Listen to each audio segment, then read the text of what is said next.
ছেলেদের থেকে মেয়েরা বেশি ম্যাচিউর হয় আর মেয়েরা সবকিছু বুঝেও বেশি ছেলেদের থেকে।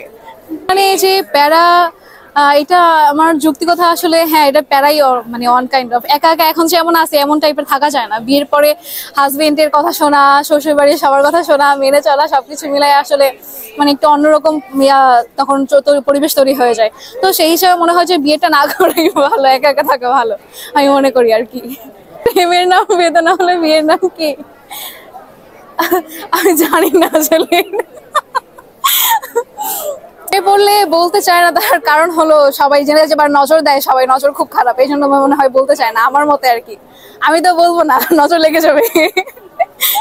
আমার আসলে বাদ দিতে চাই বলতে, যত খারাপ যত জিনিস আমার 2024 সালে চলে গেছে, তো ওই খারাপ সময়গুলো বাদ দিয়ে আমি আসলে নতুন করে আমার জীবন মানে চালনা করার জন্য চেষ্টায় আছি। আর অনেক কিছুই গেছে আমার 24 সালে, আসলে অনেক মানে খারাপ জিনিস গেছে, তো ওগুলো আসলে বাদ দিতে যাচ্ছি সবকিছু।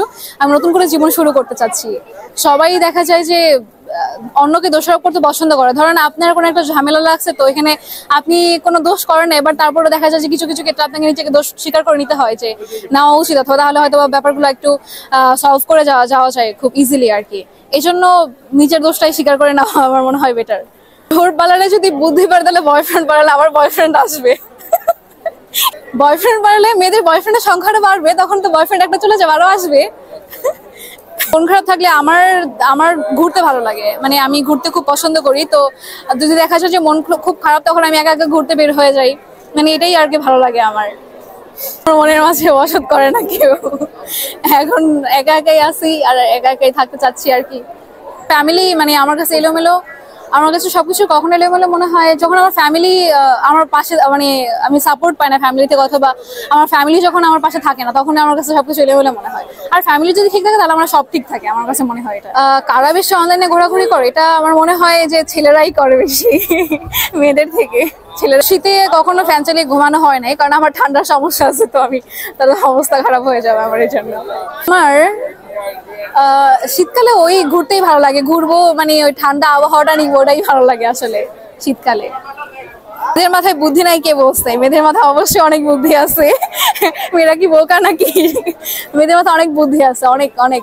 ছেলেদের থেকে মেয়েরা বেশি ম্যাচিউর হয় আর মেয়েরা সবকিছু বুঝেও বেশি ছেলেদের থেকে। না, ক্লাস বাদ দিয়ে আমার আসলে এইসব হয় নাই কখনো।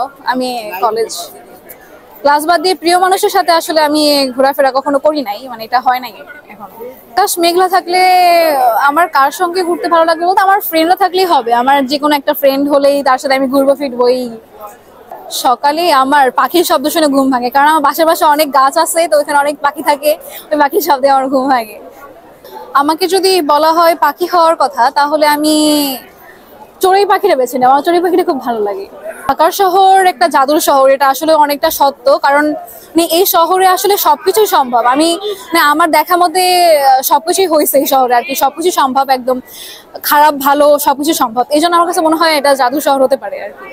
জীবনে কষ্ট থাকবে আসলে, এর থেকে বেঁচে থাকাটা আমার কাছে মনে হয় যে বেটার, কারণ কষ্ট একসময় চলে যাবে, শেষ হয়ে যাবে, আবার ভালো দিন আসবে, তো ওটার মানে অপেক্ষাতে থাকা উচিত, আর ওটার আশা নিয়ে বেঁচে থাকা উচিত সবার, আমি মনে করি।